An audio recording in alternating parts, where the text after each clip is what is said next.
দুই প্রযোজনা সংস্থায় হয়েছে লুকসেট, নায়িকা হয়ে আবার ছোট পর্দায় ফিরছেন সুস্মিতা।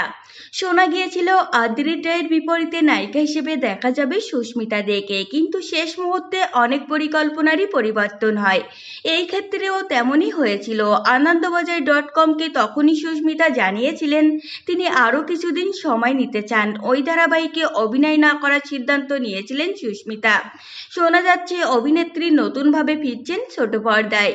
এই ইন্ডাস্ট্রির অন্দরের আলোচনা, খুব বেশি দিন ছোট পর্দা থেকে দূরে থাকবেন না তিনি, সেই পরিস্থিতি নাকি ইতিমধ্যেই নিয়ে ফেলেছেন। শোনা যাচ্ছে চলতি মাসের শেষেই নতুন ধারাবাহিক শুরু হওয়ার প্রস্তুতি পর্ব হয়ে যাওয়ার কথা।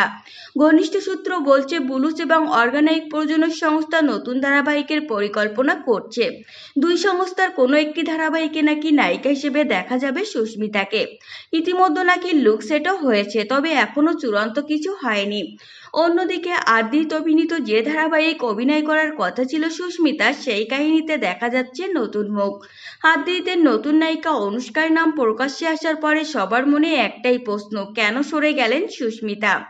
ইন্ডাস্ট্রির অন্দরের ফেসপাস ছিল ধারাবাহিকের গল্প লুক নিয়ে নায়িকার সঙ্গে নাকি অল্প বিস্তর মতবিরোধ হয় নির্মাতাদের। তার ফলেই নাকি সুস্মিতা এই ধারাবাহিকে অভিনয় না করার সিদ্ধান্ত নেন। এই প্রেক্ষিতে আনন্দবাজার.কমের তরফে যোগাযোগ করা হয়েছিল সুস্মিতার সঙ্গে। তিনি অবশ্যই এই সব নিয়ে কোনো কথা বলতে রাজি হয়নি। অভিনেত্রী বরং উল্টে বলেছিলেন, আমি নিজেকে একটু সময় দিতে চাই, তাড়াহুড়ো করে কোনো কাজ শুরু করতে চাই না, তাই এই মুহূর্তে ধারাবাহিকের কাজটি আমি করছি না।